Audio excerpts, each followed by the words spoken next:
Tu as bien voulu que nous nous levons aujourd'hui, que nous ayons le souffle de vie ce matin et que nous soyons là ce matin pour le louer, pour l'adorer, pour célébrer son Saint-Nom, pour lui dire combien il est grand dans notre vie. Je rends grâce à notre Dieu et ma prière aujourd'hui, c'est qu'il nous remplisse de sa paix, qu'il nous remplisse de son amour. Oui, son amour nous remplit déjà, mais qu'il nous rende conscients de son amour pour nous, qu'il nous rende au fait qu'il est présent en tout temps avec nous et qu'il nous soutient, quelle que soit la situation dans laquelle nous nous trouvons. Je prie que le Seigneur se révèle davantage à chaque personne d'entre nous pour que nous puissions expérimenter sa gloire, que nous puissions expérimenter sa main puissante, que nous puissions nous rendre compte de son grand amour, de sa miséricorde infinie. Je rends grâce à Dieu, notre Sauveur, notre Créateur, pour tout ce qu'il fait pour nous. Je rends grâce à Dieu pour chacune de nos vies, pour chacune de nos familles, pour nos enfants, pour toutes les fois que nous avons omis de lui donner la première place. Je lui demande pardon. Pour toutes les fois que nous avons célébré nos problèmes au lieu de célébrer Dieu, je lui demande pardon. Pour toutes les fois que nous avons omis de garder notre regard fixé sur lui, je lui demande pardon. Pour toutes les fois où nous avons négligé sa parole, nous avons consciemment ou inconsciemment marché en marge de sa parole, je lui demande pardon. Père éternel, dans le nom de Jésus, je viens ce matin, Seigneur, me mettant à la brèche dans cette semaine commémorative qui est tellement significative pour nous. Père, pour me rappeler de l'œuvre de la croix, pour me rappeler de ce qui s'est passé sur le mont Calvaire, de ce qui s'est passé à Gethsémani. Tu as tout subi. Tu as subi l'humiliation. Tu as subi le rejet, l'injustice, l'abandon. Tu as tout subi, Seigneur. Mais tu n'as jamais abandonné. Père, je te prie de nous donner de te ressembler lorsque viennent les moments de défi, les moments les plus difficiles. Que comme toi, nous ayons le courage de continuer malgré l'adversité. Nous ayons le courage d'avancer malgré la douleur. Nous ayons le courage d'aller jusqu'au bout avec la conscience de ta présence permanente auprès de nous. Père, donne-nous de savoir réclamer comme enfants de Dieu tous les privilèges que tu as obtenus pour nous au travers de l'œuvre de la croix. Au nom puissant de Jésus-Christ, j'ai prié. Amen. Ce matin, le Seigneur va nous édifier à travers la bouche de Papa Guy Roger sur la question des tempêtes. Alors, au cœur des tempêtes, quelle attitude avoir? Comment ressembler à Christ au cœur des tempêtes pour avoir l'assurance de la victoire avec lui? Alors, Papa Guy Roger, je te laisse le micro. Merci, Maman Lina. Merci à tout le peuple de Dieu. Soyez abondamment bénis.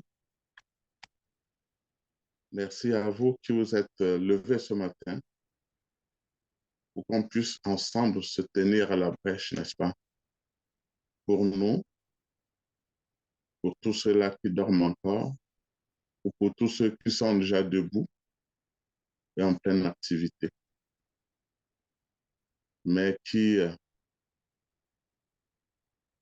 ne sont peut-être pas nourris de la parole de Dieu ce matin, ou qui sont au cœur de plusieurs difficultés dans la vie, mais ignorent que, quelle que soit la situation, Dieu est toujours avec eux. Alors, Seigneur Dieu Tout-Puissant,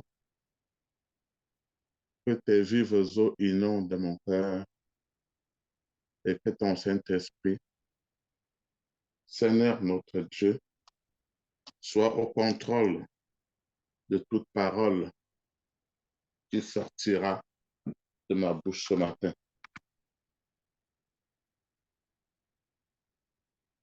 Tes vives eaux inondent mon âme, que ton Saint-Esprit vienne et prenne le contrôle. Que chaque situation qui trouble mes pensées, mes soucis, mes fardeaux, à tes pieds, Seigneur, je dépose. Jésus, Jésus, Jésus,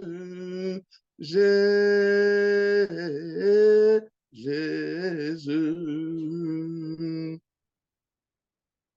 Père, oh, Père,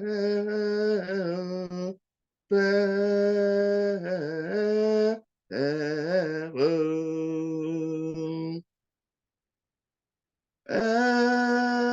Esprit, Esprit de Dieu,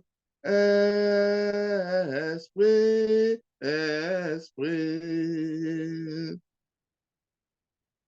que tes vives eaux inondent mon âme, que ton Saint-Esprit vienne et prenne le contrôle. Que chaque situation qui trouble mes pensées. Merci Seigneur, merci Seigneur. Je te prie, mon Seigneur, mon roi, n'est-ce pas, de prendre possession de ce moment de prière, de ce moment de partage. Alors, peuple de Dieu, merci. Merci. Dans ce moment, nous allons commencer notre méditation. Nous allons commencer notre méditation. Alors, merci encore pour vous tous qui êtes levés ce matin, pour vous tous qui m'écoutez, pour vous tous qui êtes là ce matin, des serviteurs audacieux. Alors, mon message ce matin, on va débuter mon message avec Ésaïe 55, verset 8 à 9, qui dit ceci. Parce que je voudrais que nous sachions, chers frères et sœurs, que nous puissions savoir renouveler notre vision de Dieu. Qui est Dieu? Comment est-ce que nous pensons avec lui? Comment est-ce que nous le voyons? Est-ce que nous savons qu'il est avec nous, qu'il est proche de nous lorsque nous sommes dans un moment de tempête? Et comment se manifeste-t-il à nous? Nous savons qu'il se manifeste à nous en tant qu'enfants de Dieu de plusieurs manières. Alors, dans Ésaïe 55, verset 8 à 9, il est écrit « Car mes pensées ne sont pas vos pensées, et vos prières et vos voix ne sont pas mes voix, dit l'Éternel. Autant les cieux sont élevés au-dessus de la terre, autant mes voix sont élevées au-dessus de vos voix. Et mes pensées au-dessus sont au-dessus de vos pensées. Qu'est-ce que ça veut dire, mes chers frères et sœurs? Ça veut simplement dire qu'il y a une grande distance entre nos façons de faire, notre façon de voir les choses, notre façon de penser. Et la distance est aussi grande entre la vision que nous avons de Dieu et ce que Dieu lui-même pense de nous. Autrement dit, Dieu, dans nos moments de situation, comment est-ce qu'il se manifeste à nous? C'est pour ça qu'à tout moment, il faut que nous renouvelons, n'est-ce pas, la vision de Dieu, la perception dont nous avons de notre Seigneur Dieu. La vision ici, c'est un peu, chers frères, c'est la manière de voir, de concevoir et de comprendre avec Dieu ce qu'il est, ce qu'il pense de nous, comment est-ce qu'il se manifeste à nous. Car avec lui, c'est toujours bon de renouveler en tout temps notre perception avec lui.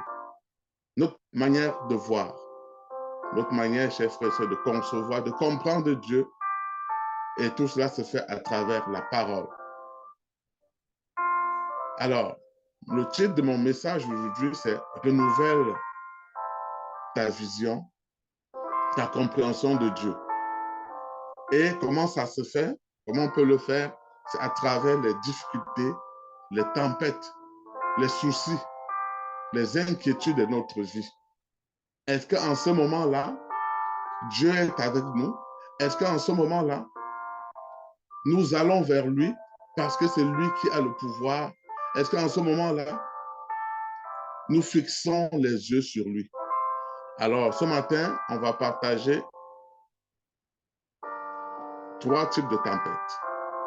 Pour renouveler notre vision de Dieu, notre compréhension de Dieu, ça se fait beaucoup plus à travers les tempêtes, les soucis de notre vie. Et à ce moment-là, rappelons-nous toujours que quelle que soit la situation, Dieu est toujours avec nous. Alors, la première catégorie de tempêtes que je vais partager avec vous, c'est dans Marc au chapitre 4, verset 35 à 41. Je dis bien Marc, chapitre 4, verset 35 à 41. Alors, rapidement, là, je vais lire un peu ce que dit la parole de Dieu. Oui.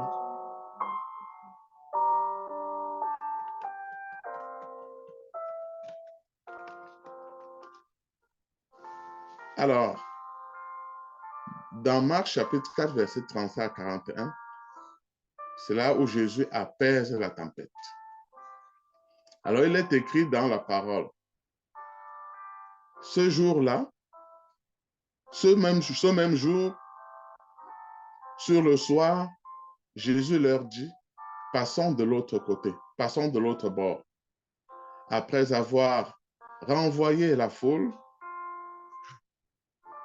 ils l'amenèrent dans la barque où il se trouvait. Il y avait aussi d'autres barques avec lui.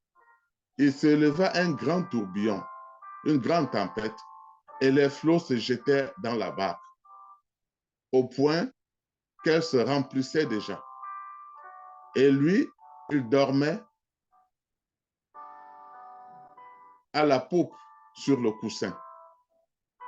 Ils le réveillèrent et lui dirent, « Maître, ne t'inquiètes-tu pas de ce que nous périssons? » S'étant réveillé,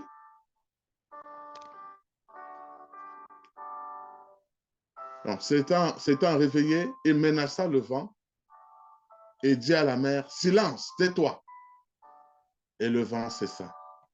Et il y eut un grand calme. Puis il leur dit, « Pourquoi avez-vous si peur? Comment n'avez-vous point la foi? » Ils furent saisis d'une grande frayeur et ils se dirent les uns aux autres, quel est donc celui-ci à qui obéissent même le vent et la mer? Parole du Seigneur Dieu Tout-Puissant. Nous lui rendons grâce. Alors, dans le passage, on nous dit, chers frères et sœurs, chers serviteurs audacieux, ce soir-là, donc ce soir, ça veut dire qu'il y a plusieurs choses qui sont passées dans la journée. En fait, si on va voir les versets qui sont avant, dans le même chapitre de Marc, chapitre 4, Jésus a passé la journée à enseigner aux foules. Il leur enseignait beaucoup plus en parabole. Donc, c'est après une journée d'enseignement que Jésus part en bateau avec ses disciples de l'autre côté du lac. Et pendant la traversée, une solide tempête donc les frappe. Alors,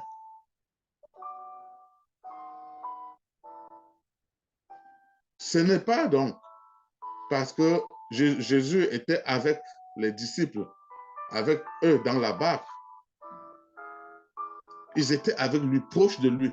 Ce n'est pas parce que Jésus était là qu'ils n'ont pas eu de difficultés.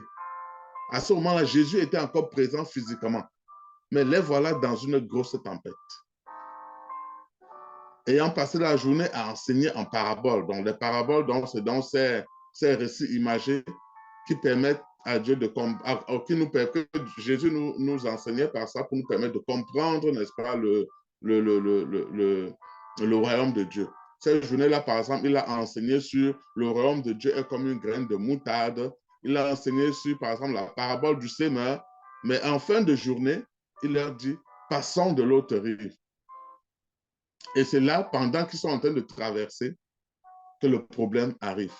Il y a un vent violent, une grosse tempête. Mais Jésus est dans la barque, dans le bateau. On dit la tête était sur un coussin, il est en train de dormir. Et le peuple qui était avec lui commence à crier. Mais Seigneur, nous sommes en train de nous noyer. Nous tourbillonnons. Et entre-temps, toi, tu es en train de dormir. Mais est-ce que vous croyez que dans des moments violents comme ça de la vie de quelqu'un, vous pensez vraiment, vous, peuple de Dieu, que Jésus était en train de dormir? On est dans une grande tempête. Ça veut dire que les vagues se soulèvent. Il y a l'eau qui entre dans la barque. Le peuple, les disciples, les apôtres sont en train de ramer pour sauver leur vie. Mais entre-temps, entre guillemets, le bon monsieur est en arrière dans le même bateau en train de dormir. Moi, j'ai souvent dit, quand il fait ces enseignements, il dit, c'est comme si Jésus faisait le faux d'or, entre guillemets.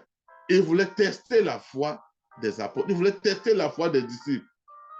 Alors que eux, ils étaient avec lui tous les jours et ils regardaient ses enseignements, ils écoutaient ses enseignements, ils le voyaient faire des miracles. Eux, au moins, qui étaient proches de lui, à ce moment, je pense qu'ils devraient être fortifiés dans leur foi.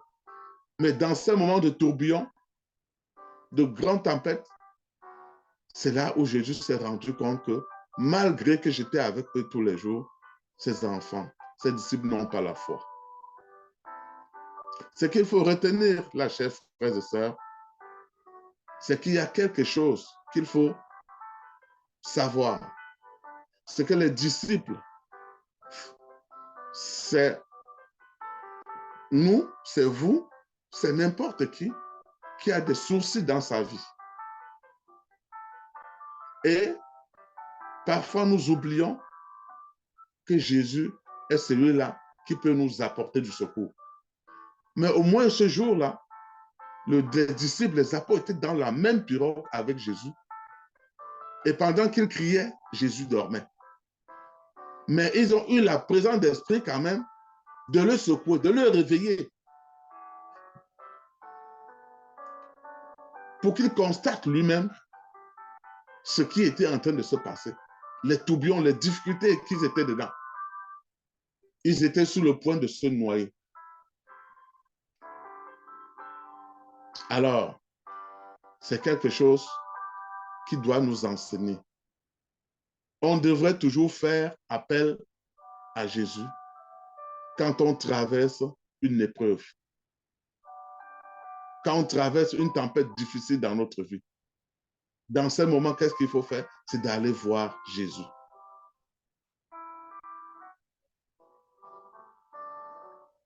Les apôtres, les disciples avaient de gros nez tendus parce qu'ils voyaient la mort venir. Et qu'est-ce qu'ils ont fait? Ils sont allés voir Jésus. Quand on fait face à des moments difficiles, c'est ce qu'on appelle des tempêtes de notre vie, Jésus a dit, il n'a pas dit que tu couleras.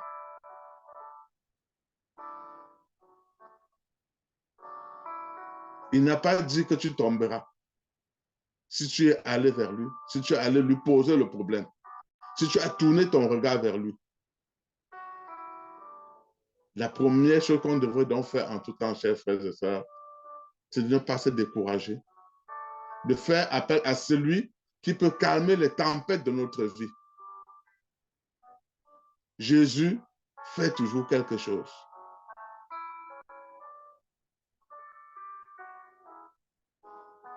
Jésus se réveille et la Bible dit qu'il menace le vent.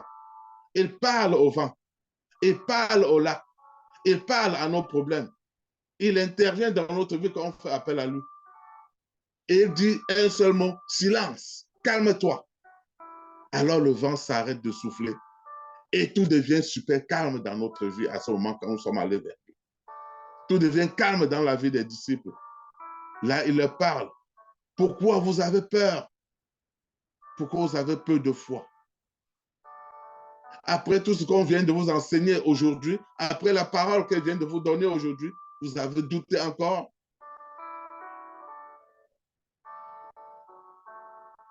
Et le peuple, les disciples sont étonnés par la suite et disent, mais qui est cet homme à qui l'eau et le vent lui obéissent? Mon frère, ma soeur, Dieu est miraculeux. Renouvelle donc ta vision. Renouvelons notre vision des dieux. Les disciples venaient de se renouveler. Les disciples venaient de renouveler leur vision de Dieu. Ils étaient avec de l'or entre leurs mains, mais ils ne savaient pas l'or précieux qui était entre leurs mains. Parce qu'à la fin, ils sont surpris. Ils ne connaissaient pas, ils étaient avec Jésus, mais ils ne le connaissaient pas. Ils sont surpris, ils sont étonnés que qui est cet homme à qui même le vent lui obéisse? Jésus vient lui dire silence. Chers frères et sœurs, c'est dans les moments de silence que Jésus répond à nos problèmes. Il répond à nos questions. Il répond à nos souffrances. Il répond à nos difficultés. C'est lui qui va calmer, ressusciter et nous donner la paix lorsque nous sommes dans le tourbillon de notre vie. Le deuxième type de tempête, la deuxième catégorie de tempête que nous allons aller voir ici, c'est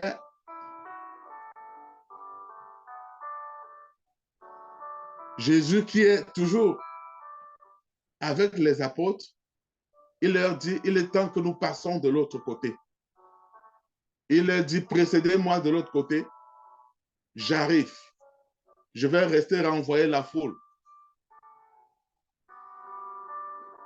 Et le peuple, les disciples ont pris les bateaux, ils se sont mis dans l'eau, ils ont commencé à ramer. C'était au début de la soirée, de la nuit. Ils commencent à ramer et voilà qu'ils se retrouvent en plein milieu de l'océan. Jésus n'est pas en ce moment avec eux. Alors, nous sommes dans Marc, chapitre 6, verset 45 à 52. Est-ce qu'il faut que j'aille lire tout ça? Vous pouvez le lire après.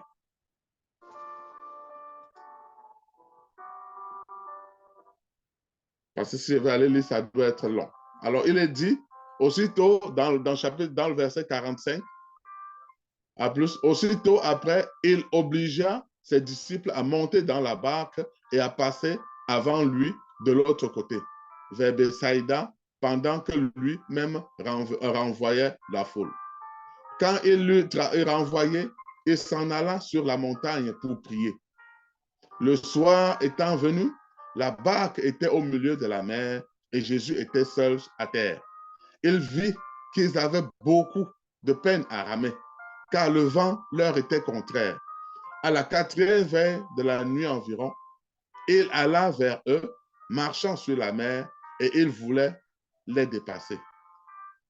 Quand ils le virent marcher sur la mer, ils crurent que c'était un fantôme, et ils poussèrent des cris, car ils le voyaient tous, et ils étaient troublés. Aussitôt Jésus leur parla et leur dit, « Rassurez-vous, c'est moi, n'ayez pas peur. » Puis il monta vers eux dans la barque et le vent cessa. Ils furent en eux-mêmes tous stupéfaits et remplis d'étonnement, car ils n'avaient pas compris le miracle des pains parce que leur cœur était endurci. Alors, donc, cette deuxième catégorie de tempête de la vie, vous voyez, à ce moment précis, où les apôtres, où les disciples sont en plein milieu de la mer, la nuit en train de tomber, Jésus n'est pas avec eux. Jésus les a envoyés. Il a dit, précédez-moi, je vais vous suivre après. Il est resté à la montagne, il s'est retiré à la montagne pour prier. C'est ce jour, il avait passé la journée, c'est ce jour qu'il avait multiplié 5 pains et 2 poissons pour nourrir plus de 5000 hommes, sans compter les femmes et les enfants. Et il est resté plus de 12 paniers. Mais dès que les disciples empruntent la barque, la tempête débute et ils sont pris dans l'océan, alors que c'est le début même de la nuit, si vous avez compris le message. La nuit commence, le bateau est au milieu vraiment de l'océan, au milieu de la mer. Alors, les vents deviennent contraires. Ça veut dire les apôtres n'ont plus pu, les disciples n'ont plus pu ramer. Ils étaient dans des difficultés, dans des souffrances. Mais Jésus n'était pas avec eux à ce moment-là, contrairement à l'autre première catégorie de souffrance, où Jésus était présent. Cette fois, Jésus n'était pas avec eux, mais on a dit qu'il s'était retiré à la montagne. Qu'est-ce qu'il fait à la montagne? Il prie. Ça veut dire, étant à la montagne, Jésus vivait à distance ce que les apôtres, ce que les disciples étaient en train de vivre en plein milieu de l'océan. Il n'y avait ni moyen d'avancer, ni moyen de reculer. On dit qu'ils étaient en plein milieu de l'océan et nous étions à la tombée de la nuit.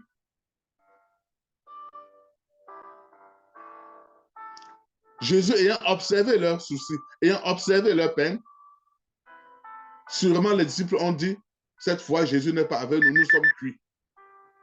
Nous sommes abandonnés.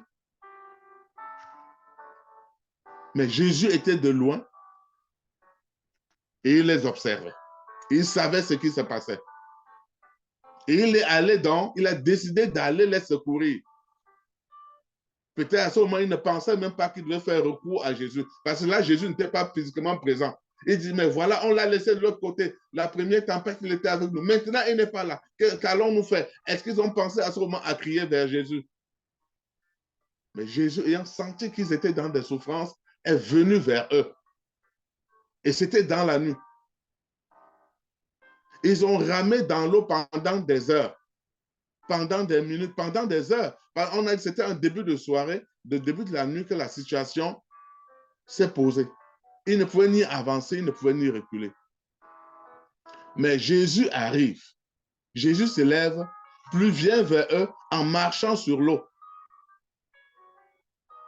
Et quand la parole nous dit, en plus, quand il arrive vers eux, il veut même les dépasser. Il fait semblant de les dépasser, de les avoir pas vus.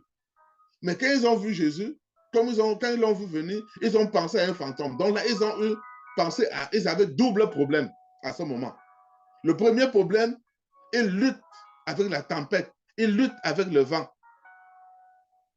Parce que les vents sont au contraire. Ils luttent avec les difficultés, les soucis de la vie. Deuxièmement, c'est un fantôme qu'ils voient arriver.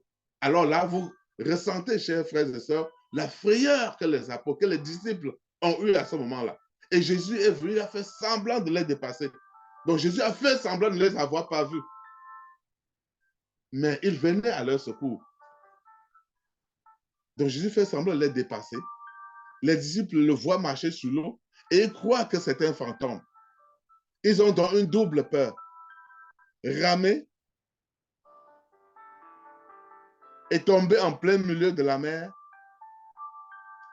pogné ou en difficulté face à un fantôme. Puis là, Jésus leur dit tout de suite, rassurez-vous, mes enfants, rassurez-vous, mes sœurs, rassurez-vous, mes fils, c'est moi. N'ayez pas peur, c'est bien moi. Je ne suis pas un fantôme. En d'autres termes, mes frères, Jésus est toujours là pour nous rassurer quand ça va mal dans notre vie. Et quand Jésus a parlé ainsi, le vent s'est arrêté. Le vent a arrêté de souffler. Et les disciples sont profondément, encore une fois de plus, étonnés. Parce que quand la nuit a commencé, Jésus a regardé ses disciples qui avaient de la misère à ramer parce que la tempête était forte, la tempête était vive. Dieu et ciel nous regardent, il nous voit, il voit des moments difficiles dont nous traversons. Tout comme les disciples. Mais il a attendu, Dieu a attendu, Jésus a attendu à la fin de la nuit pour agir. C'est pourquoi cette tempête qui était forte, ces problèmes qui viennent nous rendre sceptiques dans notre vie, ces problèmes qui sont difficiles pour nous, dont nous ne trouvons pas de solution, allons vers Jésus, allons les yeux fixés vers lui. Même s'il tarde à agir, même s'il tarde à agir comme il a tardé à agir pour les disciples tantôt, parce qu'il a attendu quelques heures avant de venir à leur secours, ce n'est pas dit qu'il n'était pas au contrôle.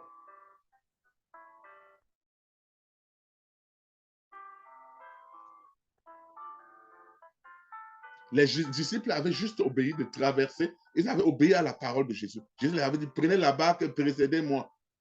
C'est comme nous, quand Dieu nous confie une mission, nous obéissons parce que c'est Dieu et nous savons qu'il tient toujours à ses promesses. Donc, chers frères et sœurs, quand les tempêtes, les épreuves de la vie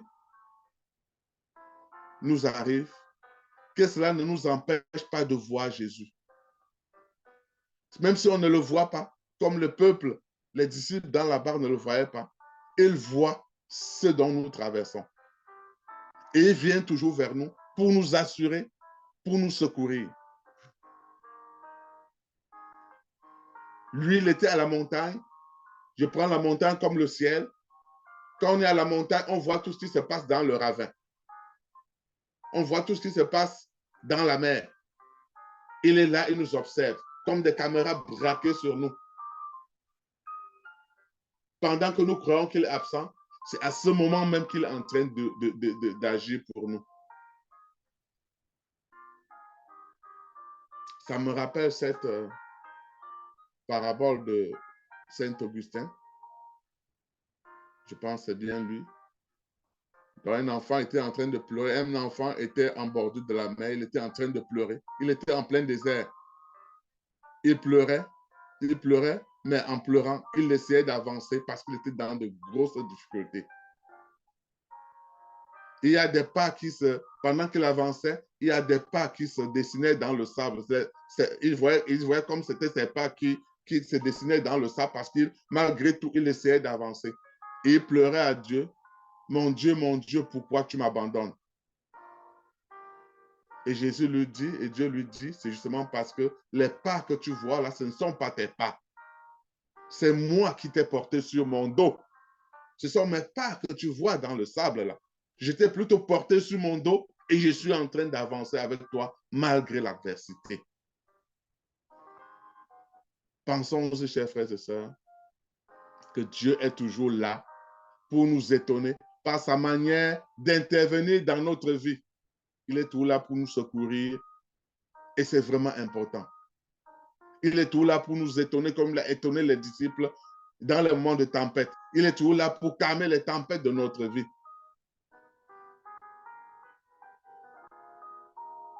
Et il nous émerveille toujours. Renouvelle donc ta vision de Dieu, mon frère, ma soeur. Nous voyons avec les yeux d'humains, mais Dieu est là, il est le divin. Il ne pense pas comme toi, il ne pense pas comme moi. Il pense différemment. Ses voix ne sont pas nos voix et nos voix ne sont pas ses voix. Rappelons-nous du psaume 121. Ayons les yeux fixés toujours vers Jésus. Que dit le psaume 121? Je lève les yeux vers le Seigneur. Je lève les yeux vers les montagnes. D'où me viendra le secours? Le secours me vient de l'Éternel. Le secours me vient de mon Seigneur qui a créé le ciel et la terre. Je lève les yeux vers le montant. Psaume 121. Proclamons tout le temps avec ces psaumes-là. Ce psaume 121 me dit beaucoup de choses. Parce que moi, je marche toujours avec ma Bible. Je me rappelle, il y a une quinzaine d'années, quand j'atterrissais au Canada avec ma famille, parce que nous avions toujours, même dans le vol, là, nous avions notre Bible avec nous. Et avant de mettre le pied dans un pays, nous faisons notre dernière prière. Lorsque le pilote a annoncé que nous étions en train de descendre sur Montréal, ce que j'ai fait avec Lina, les enfants, bien sûr, dormaient. J'ai dit, on ouvre notre Bible et on va faire notre dernière prière. On va faire notre prière d'entrée sur cette terre promise. Cette terre donc, qui est pour nous encore de l'inconnu. Quelle est la pensée que nous entrons avec ça dans ce pays? Quand nous avons ouvert notre Bible au hasard, c'est tombé sur le psaume 121. C'était la prière, le psaume, notre prière d'entrée dans cette terre promise, le Canada. Et quand nous avons parcouru ce psaume-là, nous étions émerveillés. Et c'est ce psaume qui est notre psaume de bataille de tous les jours dans notre vie, dans cette nouvelle terre. Que cela soit pareil pour vous. Que cela soit pareil pour vous. Le psaume 121. Qu'est-ce que ça dit le psaume 121? Je vous ai donné les premiers titres tout à l'heure, les premiers versets. Je vais aller le voir encore pour vous. Je lève mes yeux vers le Seigneur, vers les montagnes. D'où me vient le secours? Le secours me vient de l'Éternel, qui a fait les cieux et la terre. Il ne permettra point que ton pied chancelle. Celui qui te garde, il ne sommeillera point. Voici, il ne sommeille ni ne dort. Celui qui garde Israël, l'Éternel est celui qui te garde. L'Éternel est ton ombre à ta main droite. Pendant le jour, le soleil ne te frappera point, ni la lune pendant la nuit. L'Éternel te gardera de tout mal et gardera ton âme. L'Éternel gardera ton départ et gardera ton arrivée dès maintenant et à jamais. Dans les moments de difficulté, mes frères et sœurs, lorsque nous sommes dans l'inconnu, lors d'un moment d'inquiétude, d'un moment de soucis, levons les yeux vers celui qui est fixé à la croix, celui qui est cloué à la croix. Il ne sommeille ni ne dort. Il gardera nos allées, il gardera nos départs, il gardera nos arrivées. Troisième et dernier type de tempête, chers frères et sœurs, dans notre vie. Alors, on a vu que pendant les deux premières tempêtes, Jésus était avec nous, avec les apôtres. Il était présent.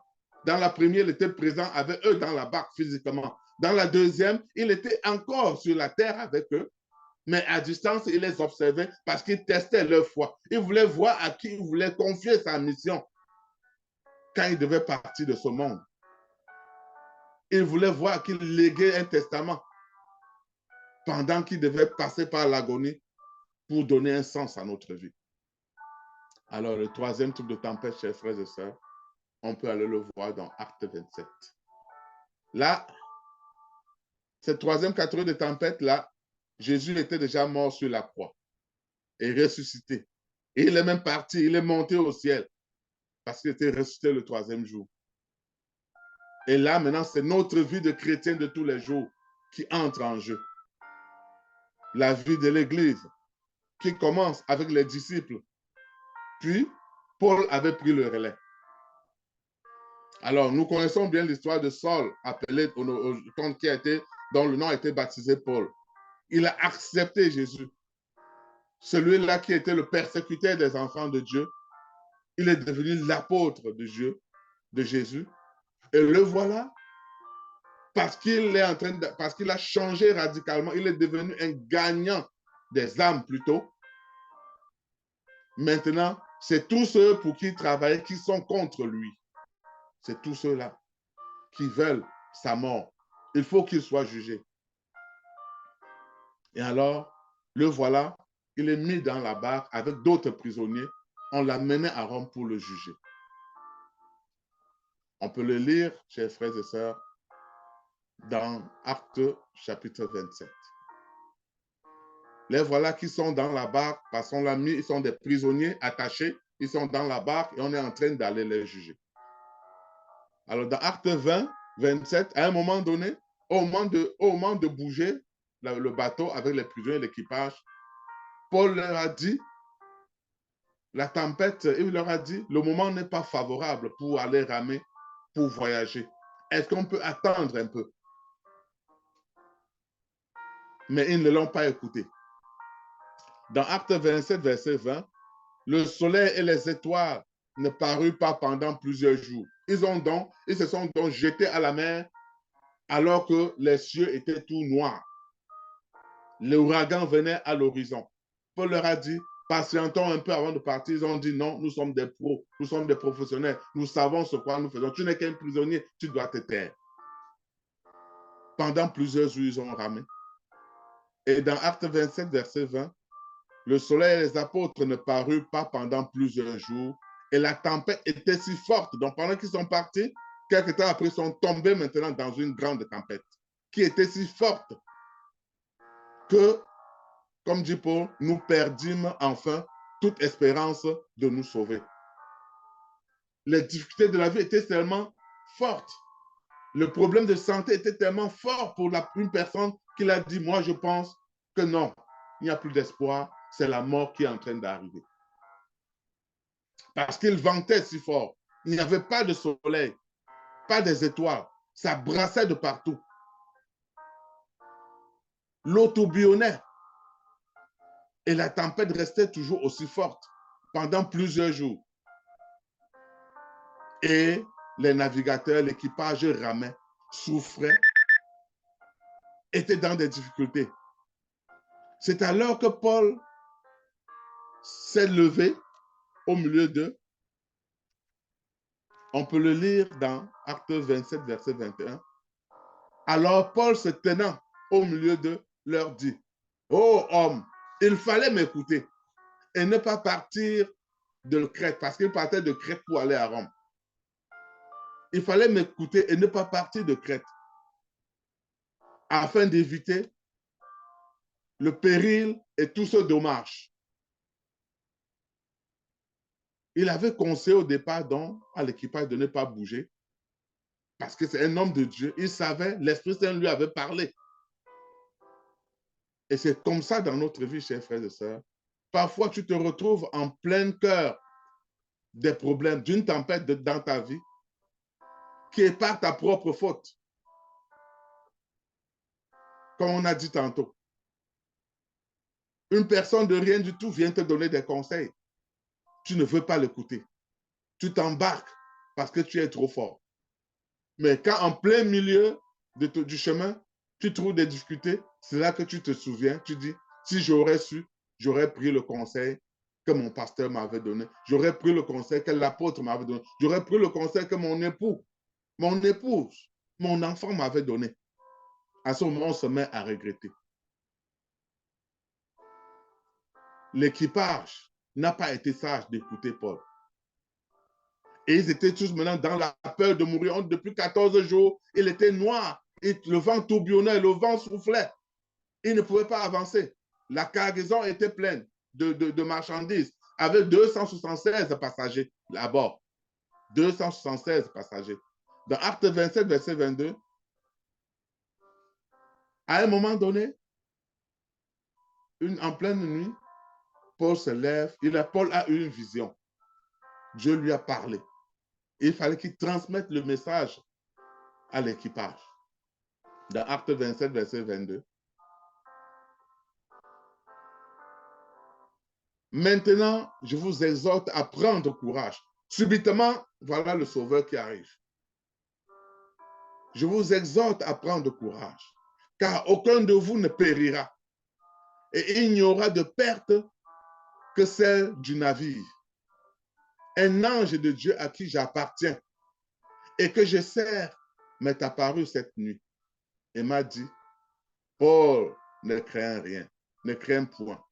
Il faut que tu comparaisses devant César. Et voici, Dieu t'a donné tous ceux qui naviguaient avec toi. C'est pourquoi, ô homme, rassurez-vous, car j'ai cette confiance en Dieu qu'il en sera comme il m'a été dit.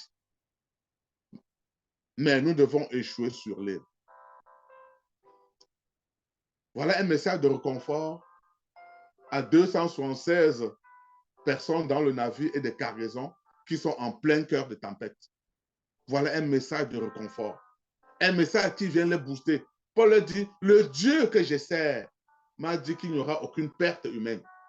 Nous allons échouer sur l'île, malgré le tourbillon de notre vie, malgré la violence de la tempête, malgré la violence de l'eau, malgré les problèmes dont nous vivons, nous arrivons au bon port. Il n'y aura aucune perte humaine. Il y aura de pertes matérielles, mais il n'y aura pas de perte humaine. C'est venir réconforter les apôtres, l'équipage. C'est venir leur conforter. Il va de même pour nous dans notre vie. Dieu nous parle. Lorsque nous sommes dans des difficultés, lorsque nous traversons des épreuves dans notre vie. Et si nous nous confions en lui, il nous dit, malgré tout ce que tu vis, tu vas vaincre malgré les difficultés, malgré l'adversité. Le plus important, c'est de continuer à avancer, de ne pas abandonner, d'avoir les yeux fixés vers celui qui est sur la croix, qui est mort pour nous. Dans les tempêtes de notre vie, chers frères et sœurs, nous avons besoin d'une parole. Et c'est cette parole que l'apôtre Paul est venu donner, est venu livrer aux apôtres, aux prisonniers, aux apôtres, parce que le chef d'équipage a dit à un moment donné, peut-être il faut qu'on jette certains prisonniers à l'eau, peut-être il faut qu'on libère un peu le poids des gens dans le bateau en jetant une petite part de cargaison. Paul leur a dit, personne ne doit périr. Personne ne périra. Mon Dieu m'a dit, personne ne périra. Et je serai jugé. À cause d'une personne dans la barque qui était Paul, les 276 personnes ont été sauvées. Il n'y a pas eu de pertes humaines. Dieu peut transformer, Dieu peut détruire toute une nation pour sauver une personne. Soyons confiants de ça, chers frères et sœurs. Dieu peut faire changer l'ordre mondial pour que toi, tu émerges, pour que son nom soit glorifié à travers toi, à travers moi. Dieu a mis dans mon cœur ce matin également, pour finir, de partager quelques versets avec vous dans les moments de doute, dans les moments de tristesse, dans les moments de frayeur, dans les moments de traversée, dans nos maladies, dans les moments de problèmes avec notre mari, notre femme, dans les moments de difficulté avec nos enfants, dans les moments de soucis dans ton travail, dans les moments de soucis dans ton équipe. Dieu nous dit, n'aie pas peur. Dans Ésaïe 54, verset 10. Dans Ésaïe 54, verset 10, je vais aller le lire. Vous permettez, je vais aller le chercher.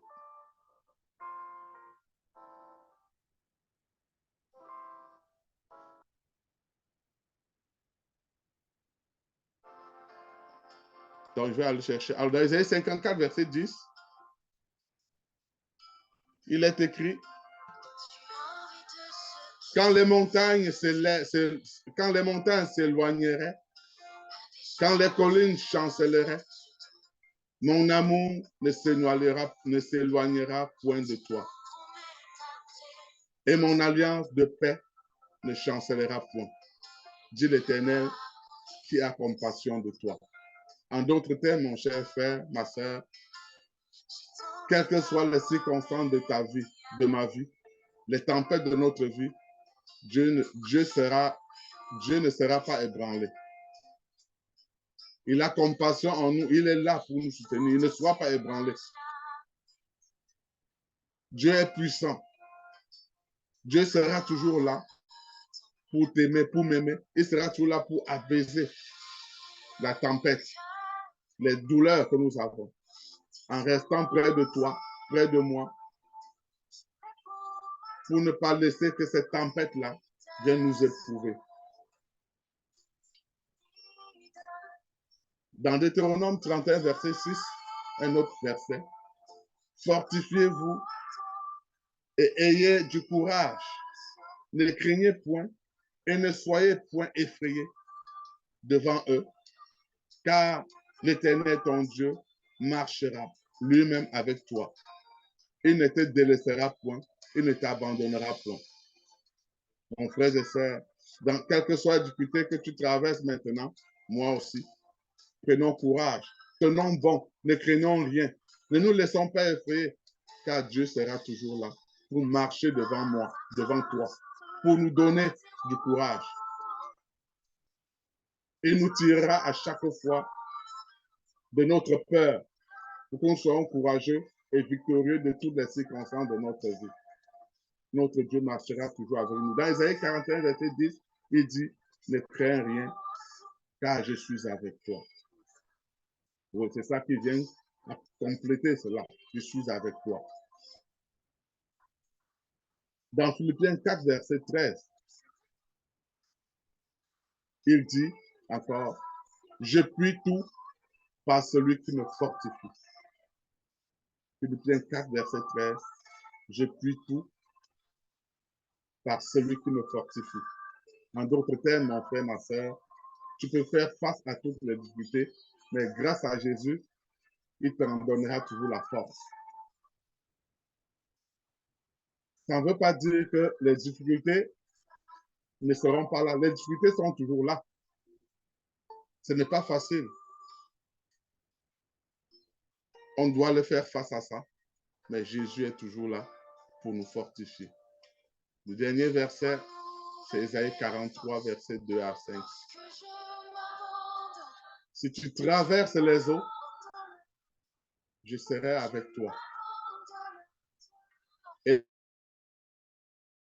les fleuves, ils ne te submergeront point. Si tu marches dans le feu, tu ne te brûleras pas. Et la flamme ne t'embrasera pas. Car je suis l'Éternel, ton Dieu, le Saint d'Israël, ton Sauveur. Je donne l'Égypte pour ta rançon, l'Éthiopie et Saba à ta place. Parce que tu as du prix à mes yeux. Parce que tu es honoré et que je t'aime, je donne des hommes à ta place et des peuples pour ta vie. Ne crains rien, car je suis avec toi. Je ramènerai de l'Orient ta race et je te rassemblerai de l'Occident. Mon frère, ma soeur, quand tu traverses l'eau profonde, tu ne te noieras pas, c'est ce que Dieu veut dire ici. Quand tu marcheras au milieu du feu, ça c'est une autre façon de dire de Dieu, tu ne te brûleras pas. Le feu ne te chauffera pas. Ça peut être dur, ça ne va pas être facile, mais il y a une promesse, c'est que Dieu nous a dit, tu ne brûleras pas. Tu vas t'en sortir parce que je suis avec toi. Jésus est toujours avec nous. Renouvelons en tout temps, chers frères et sœurs, notre vision de Dieu. Notre perception de Dieu. Et en tout temps, ayant les yeux fixés vers lui. dans les moments de tempête de notre vie. Nous sommes dans la semaine sainte, la semaine où Jésus passe par l'agonie pour aller à la croix afin de nous donner une vie éternelle. Pour ceux qui ne sont pas encore à jour, c'est des moments de recueillement, des moments de prière, des moments de porter la croix de Jésus avec lui comme Simon de Cyrène. Oui, comme celui-là qui était obligé de porter, on l'avait obligé de porter la croix de Jésus. Si on ne nous oblige pas à porter la croix de Jésus avec lui, c'est ces moments de douleur, ces moments de difficulté, comme par lesquels nous passons, nous devons être forts, nous devons aider Jésus à porter sa croix, car c'est au pied de cette croix que nous déposons, que nos tempêtes sont calmées, que lui, il parle à nos problèmes, et il y a du silence dans notre vie, et à ce moment, il agit pour que tout redevienne calme. Pour terminer, chers frères et sœurs, je vais faire une petite proclamation. Proclamons ensemble, après cet enseignement. Proclamons derrière nos micros. Merci Seigneur Jésus pour ce moment. Tu nous as dit, Seigneur, dans Ésaïe 41, verset 10, ne crains rien, car je suis avec toi. Fortifiez-vous et ayez du courage. Ne craignez point et ne soyez point effrayés devant eux. Tenant compte de cette parole, Seigneur Dieu Tout-Puissant, je proclame et je déclare que je serai fort et courageux. Car toi, mon Dieu, tu es avec moi où que j'aille. Je proclame et je déclare, mon Seigneur, mon Dieu, que je serai fort et courageux. Car toi, mon Dieu, tu es avec moi où que j'aille. Je proclame et je déclare que je ne serai ni effrayé, ni découragé. Car toi, mon Dieu, tu m'accompagnes partout où je vais, au nom puissant de Jésus. Je proclame et déclare que je ne serai ni effrayé, ni découragé, car toi, mon Seigneur, mon Dieu, tu m'accompagnes partout où je vais, dans le nom puissant de Jésus. Je proclame et je déclare que je trouverai ma force et ma confiance dans ta présence constante, Seigneur, dans ma vie, dans le nom puissant de Jésus. Je proclame et je déclare que je trouverai ma force et ma confiance dans ta présence constante, mon Seigneur, mon Dieu, dans ma vie, dans le nom puissant de Jésus. Je proclame et je déclare que la certitude de ta présence, mon Seigneur, mon Dieu, m'inspirera à affronter chaque défi avec bravoure et détermination dans le nom puissant de Jésus. Je proclame et déclare que la certitude de ta présence, oh mon Seigneur, mon Dieu, m'inspirera à affronter chaque défi avec bravoure et détermination. Au nom puissant de Jésus. Je proclame et je déclare que la promesse de la présence divine me donne courage et assurance dans toutes mes entreprises, dans le nom puissant de Jésus. Je proclame et je déclare que la promesse de la présence divine me donne courage et assurance dans toutes les entreprises de ma vie. Je scelle toutes ces proclamations dans le sang précieux de notre Seigneur Jésus-Christ. Qu'elle monte vers toi, Seigneur, en dégageant un parfum de bonne odeur. Et redescendre, Seigneur, sur nous tous connectés, sur nous tous 45 connectés dans ce Zoom, sur chacune de nos familles, sur chaque peuple de Dieu qui est en ce moment en train de prier pour avoir le calme dans sa vie, pour éviter un moment de tempête, que toutes ces proclamations soient exaucées en redescendant sur nous avec exaucement. C'est dans le nom puissant de Jésus que j'ai prié ce matin, j'ai proclamé. Amen, amen, amen. Je passe le micro à Marina. Je passe le micro. Merci encore, peuple de Dieu, de m'avoir écouté ce matin et soir dans le monde de nous. Merci beaucoup, Papa Guérégé. S'il te plaît, peux-tu baisser le volume de ta musique à côté, s'il te plaît? Gloire à Jésus. Merci Seigneur pour ce beau message, pour ce message si important, inspiré de ton attitude à travers les tempêtes de la semaine sainte que toi-même tu as vécu aussi. Oui Seigneur, nous avons vu comment tu as été présent dans les tempêtes de tes disciples, la façon que tu as agi, la façon que tu les as assurés, la façon que tu les as secourus. Mais cette semaine sainte nous apprend davantage sur comment tu agis au cœur de tes propres tempêtes, au cœur de tes propres défis, au cœur de ta propre mission de vie, le moment charnier de ta mission de vie où tu as vraiment souffert de tout et ton attitude nous enseigne, ton comportement nous enseigne, tu es resté ferme attaché à la mission, résolu à ce que tu avais à faire, à nous pour nous racheter jusqu'au bout. Tu es allé jusqu'au bout. Et j'aimerais juste mentionner à un frère, une sœur ici que l'attitude de Jésus est davantage un enseignement dans la semaine sainte parce que observez vous-même que tout ce qu'il a enduré créait quand même de la douleur, mais il n'a pas abandonné. Mais parfois dans nos vies, nous ne supportons aucune douleur. Dès que ça fait mal, nous crions.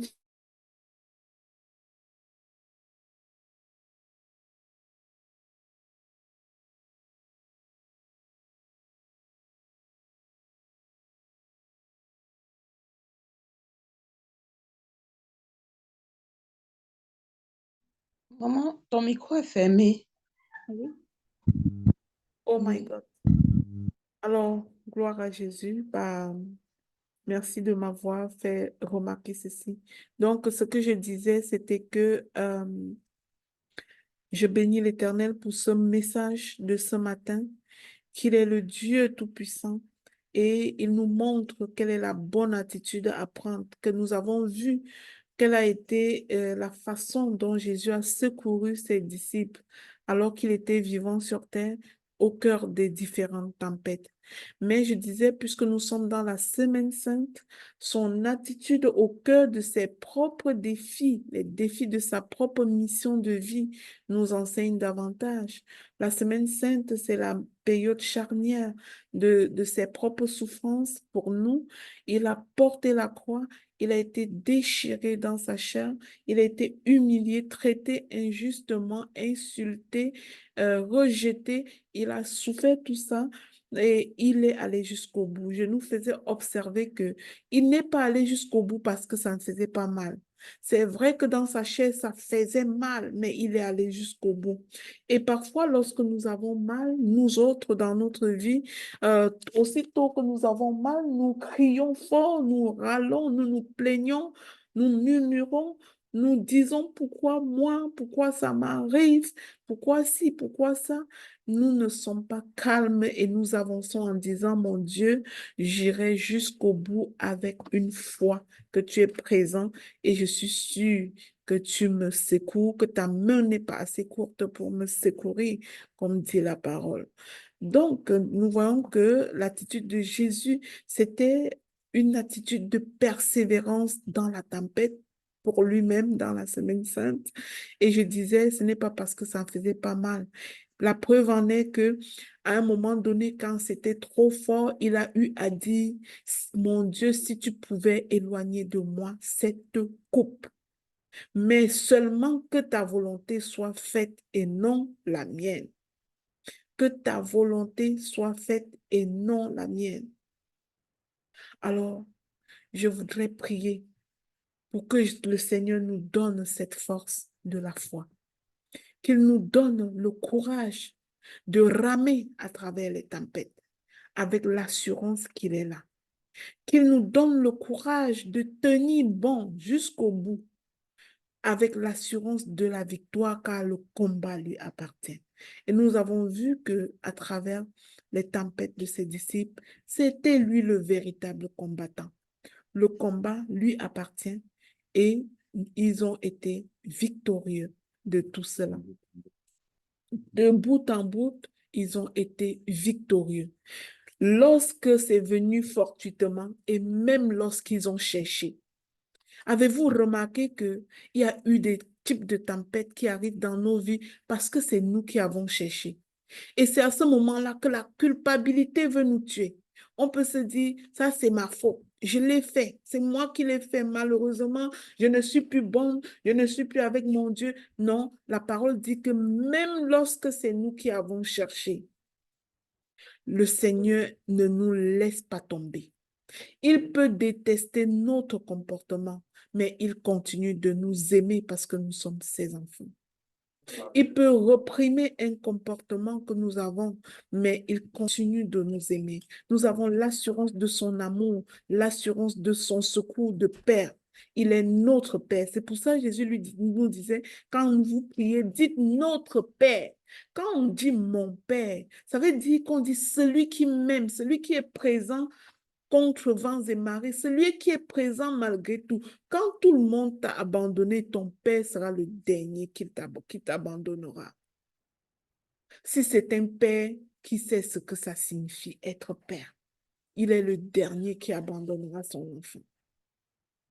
Alors, sache que l'oreille de Dieu n'est pas assez dure pour t'entendre et que sa main n'est pas assez courte pour te secourir, dit sa parole.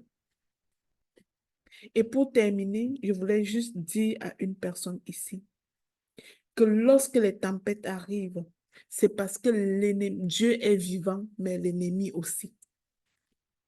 Et l'ennemi ne se repose pas dans notre vie.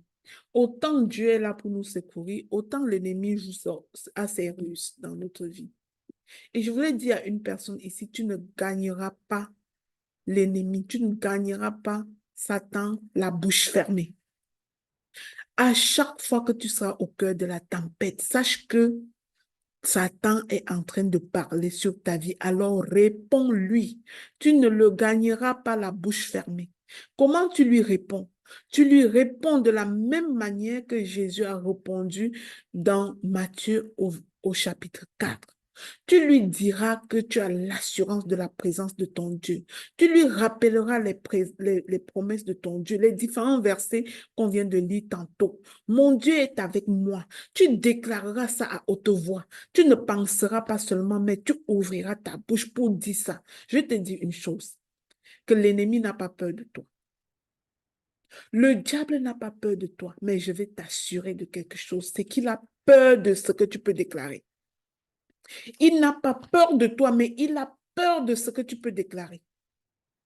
Mais parfois, nous gardons notre bouche fermée. Quand tu entres même chez un médecin, il sort un diagnostic là. N'avale pas ça, tu sors en pleurant. Déclare à même ce bureau-là, à haute et intelligible voix que monsieur le médecin, vous avez dit, mais je laisse ça ici, au nom de Jésus. Ne fermez jamais la bouche devant les déclarations qui ne correspondent pas à ce que Dieu a déclaré sur vous. Déclaration contre déclaration. On déclare qu'il y a tempête, tu déclares qu'il y a paix. On ne gagne pas l'ennemi la bouche fermée, les amis. Et au cœur de la tempête, c'est le moment que ta bouche doit déclencher l'arme la plus puissante que Dieu t'a donnée, la parole, basée sur sa parole. Que Dieu vous bénisse abondamment. Amen. Alors, je vais laisser le micro ouvert à quiconque veut exprimer de la gratitude à Dieu ou veut témoigner de ce que Dieu a fait pour lui ou veut nous partager comment Dieu a agi dans ses propres tempêtes. Je laisse le micro ouvert à qui veut prendre la parole.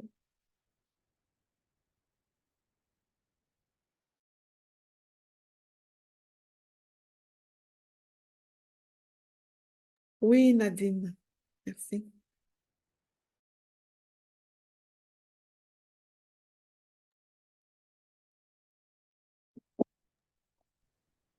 Nadine, tu peux ouvrir ton micro, tu as levé ta main. Bonjour, bonjour à tout le monde. Je m'excuse déjà parce que je suis au marché. Je ne pouvais pas rater mon moment de prière. J'ai préféré marcher avec mes écouteurs. Si vous allez suivre le bruit. En fait, Maman Lina, je bénis l'Éternel ce matin parce que le culte de cette journée, je sens qu'il était consacré à moi, Nadine. À partir de tout ce que Papa Guy Roger a dit, et tout à l'heure, Maman Lina, tu viens de le confirmer. J'ai pas honte, j'ai pas peur, je suis dans ma famille. Je suis allée chez le médecin hier pour mon enfant qui ne parle pas. Et le médecin m'avait envoyé chez un neuropédiatre. Et je suis allée en consultation hier. Le neuropédiatre a examiné l'enfant et il a trouvé des anomalies dans son cœur.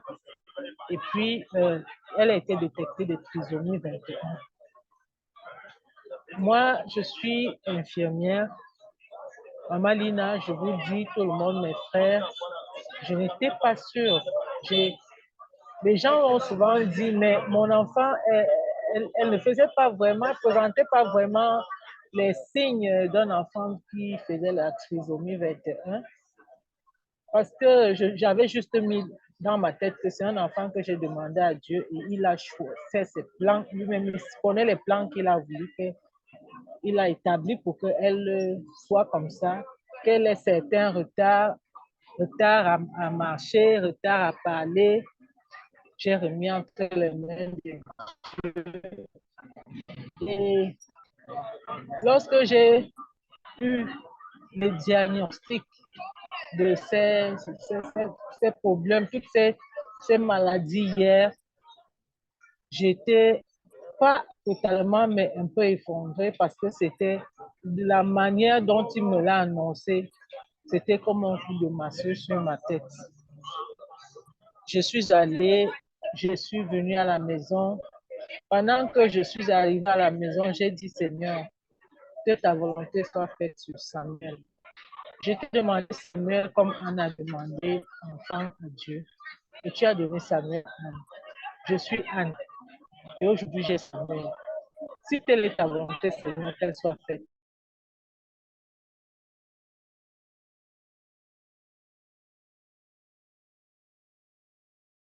Oh là là, je crois que Nadine a été éjectée. Ça doit être les problèmes de connexion, malheureusement. Mais j'élève ma voix pour déclarer sur son enfant, en fait, que le Seigneur guérit encore. Notre Père guérit encore. Même s'il y a quoi que ce soit en cet enfant-là, au nom de Jésus, nous déclarons la santé divine. Que la santé divine coule dans cet enfant. Et je profite encore pour appuyer sur ce que je venais de dire. On ne gagne pas l'ennemi la bouche fermée. S'il vous plaît. Seigneur. Oui, Maman Lina. J'ai dit Abraham était l'enfant de Dieu. Et Dieu a donné la main à Abraham et à Sarah. Et Dieu a demandé à Abraham de lui donner cet enfant en sacrifice. Abraham a obéi malgré la douleur, malgré l'amour qu'il avait pour cet enfant. Et c'est ce qu'il a dit. Et j'ai dit au Seigneur, mon enfant est l'enfant de Sarah. Que lui-même il fasse sa volonté pour cet enfant. Voilà. Ok. Je ne sais pas si tu écoutes toujours Nadine, mais on te perd parfois.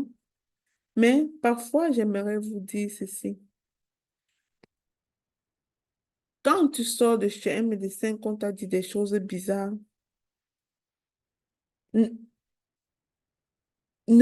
ta prière ne soit pas seulement Seigneur, ok, comme on a dit que ta volonté soit faite. Ça, c'est une prière de l'ignorant. Toi, tu es censé connaître la volonté de Dieu pour toi. D'accord? Proclame la parole de Dieu, ce que Dieu dit sur la santé. Que ta volonté soit faite ne suffit pas.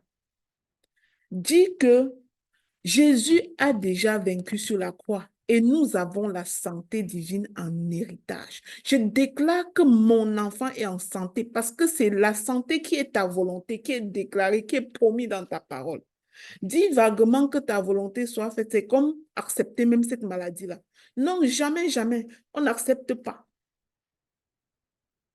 Tu dis que je connais ta volonté pour moi, Seigneur. Ta volonté pour nous, c'est que tu nous as rachetés de toute maladie. À la croix, tout a été accompli. Et ce que j'ai accepté, c'est la santé. Je proclame que cette santé divine-là, que tu as achetée au prix du sang, coule dans mon enfant. Non, on ne peut pas te dire que trisomie 21, tu dis que, ok Seigneur, que ta volonté soit faite. Jamais, ce n'est pas sa volonté. Sa volonté, c'est écrit dans quel verset biblique qu'on doit avoir les enfants avec trisomie 21. Il n'y a pas ça, je n'ai pas lu ça dans ma Bible. Donc tu proclames la volonté de Dieu que tu connais dans la parole de Dieu. Ça s'appelle la prière de réclamation. Tu réclames la promesse qui est écrite en la proclamant à haute et intelligible voix. Voilà pourquoi il est important de connaître la parole de Dieu. Voilà pourquoi il est important de lire sa Bible pour savoir ce que Dieu dit sur telle situation.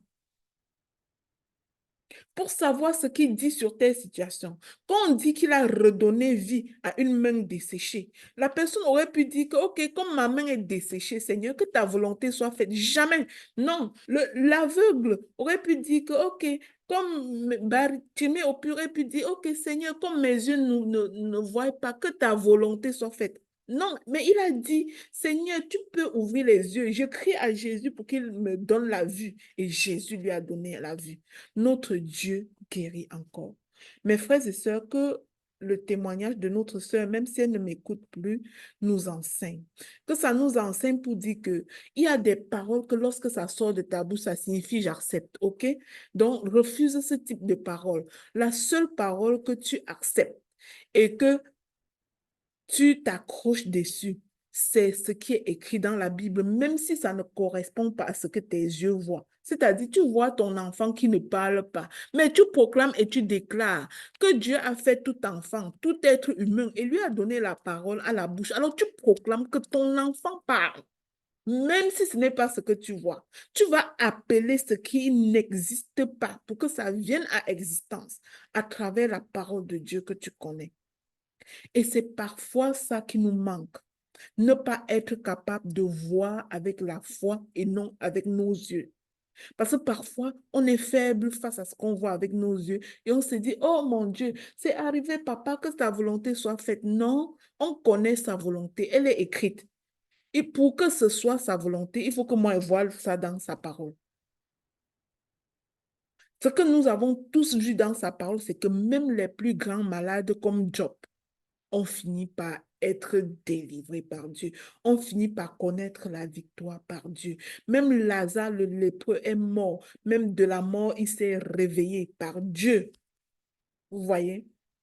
Donc, on n'accepte pas jusqu'à la dernière minute, mes amis. On se tient sur la parole de Dieu.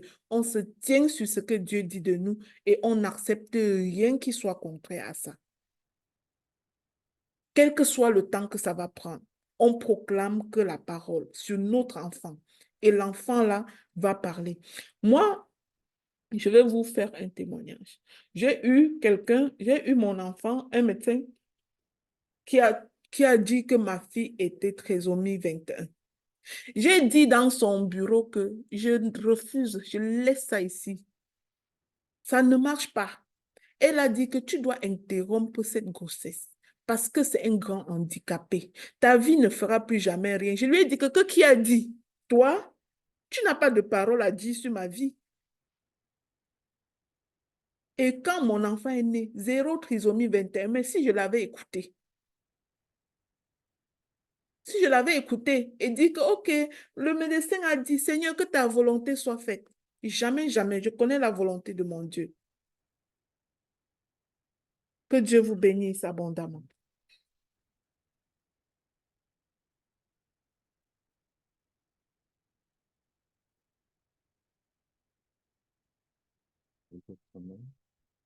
J'en peux pas. C'est fini.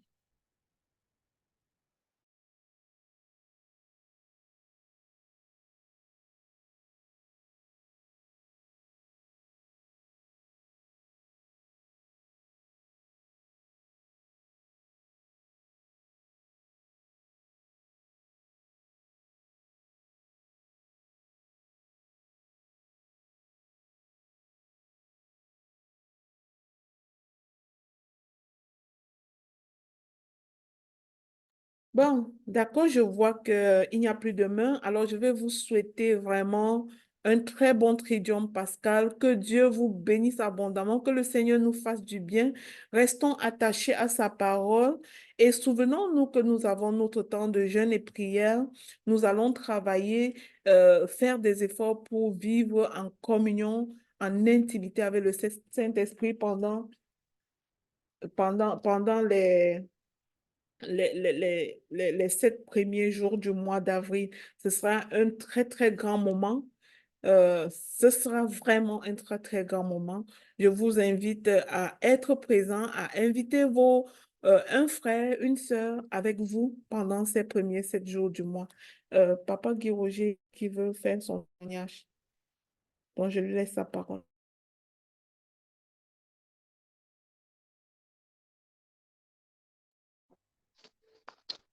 Bonjour, peuple de Dieu, j'espère que vous allez bien. Je vais embarquer sur ce que Nadine disait tout à l'heure, c'est pour un problème de santé. Je veux juste dire à Nadine, il ne faut pas se décourager. Et comme Maman Lina a dit, vraiment, il faut proclamer. Il faut proclamer. Il faut proclamer. Il faut proclamer le contraire de ce que l'ennemi parle là.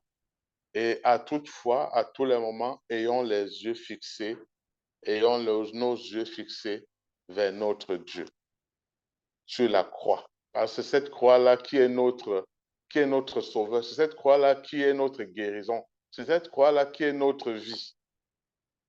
Je viens là pour témoigner un peu. Il faut que ça impacte la vie de quelqu'un ici. Et écoutez-moi très bien. C'est un témoignage que je veux faire là. Samedi dernier, non, il y a de cela 2 semaines. OK, c'était samedi, c'était il y a exactement 1 semaine et demie. J'ai eu un grand mal. J'ai eu un grand mal dans la jambe gauche. J'ai un grand mal dans la jambe gauche, au niveau des molaires. Quand j'ai ressenti le mal, c'était un mal subit.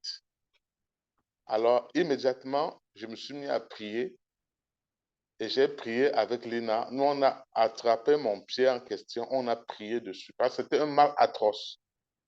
La douleur a un peu baissé, mais j'avais toujours mal. Samedi dernier, j'ai eu mal toute la semaine. J'ai transféré ça. Ça avait déjà fait samedi dernier, ça faisait 1 semaine que le mal était là. Ça avait baissé, mais le mal était toujours là. Et souvent un peu de temps en temps féroce. Il dit bien à la jambe gauche, vers le molaire. Alors, pour ceux qui prient souvent, ceux qui connaissent Kanguka, ceux qui prient souvent avec Kanguka, parce que les prières de délivrance les samedis. Je fais toujours cette prière-là avant de sortir de mon lit le samedi matin parce que c'est présent déjà. L'émission est présente déjà à partir de 7 heures pour ceux qui sont au Canada et peut-être à 4 heures pour ceux qui sont en Afrique. Samedi dernier, je vais vous inviter à aller écouter et prier avec la prière de samedi dernier. Elle dit samedi dernier, nous étions quelle date? Peut-être c'était samedi le 20, je ne sais pas. Je dis bien samedi qui est passé. Puis pendant la prière, pasteur Chris demande de mettre la main sur l'endroit qui fait mal. Est-ce que vous savez ce que je faisais pendant la prière? J'avais saisi la molaire gauche, la jambe gauche, la molaire gauche où j'avais mal. Je l'avais saisi. Donc, depuis le début de la prière de délivrance, de guérison. Ça, je vous mets à défi. Allez écouter ça. À un moment donné de la prière, il a dit, je vois quelqu'un qui a tenu sa jambe à la molaire gauche et qui est en train de souffrir. Au nom du Seigneur Jésus-Christ, que cette jambe soit guérie. Allez, c'est un témoignage live que je vous fais. Mettez Kanguka de samedi dernier. Je vous dis, j'avais les mains, avec les pieds gauches que j'avais tenus, attrapés depuis le début de la prière. Et à un moment, il a lancé, il a dit ça dans la prière. Je vois quelqu'un, un homme, qui a tenu sa jambe gauche à la molaire. J'ai dit, Seigneur, je reçois. Je reçois. Et depuis ce jour-là, même si le mal n'est pas totalement guéri, le mal est parti à 95%. Je veux dire à quelqu'un ici, n'oublions pas de prier, de fixer nos yeux vers l'Éternel, de prier avec lui. Prenez cette prière-là, priez avec. Connectez-vous à Kanguka pour ceux qui font les prières du samedi matin. En Afrique, là-bas, peut-être c'est à 4 heures que c'est déjà disponible. En Amérique du Nord, c'est à 7 heures que c'est déjà disponible sur les ondes. Même si d'autres disent que c'est de fabrication, mais je vous dis, c'est ce que moi j'ai vécu, moi. Et j'en connais plein qui ont reçu la guérison à partir de prières de Kanguka. Moi, je vous dis, le mien, là, c'est samedi dernier. Samedi, allez mettre ça. Vous allez écouter ça. Vous allez entendre, il a bien dit, quelqu'un a tenu la jambe gauche. Je dis, c'était moi. Je suis en Amérique du Nord, je suis au Canada, je suis à Montréal, à Saint-Hyacinthe. C'est moi, là, c'est moi, là. Il s'est adressé à moi-même particulièrement. Je ne le connais pas.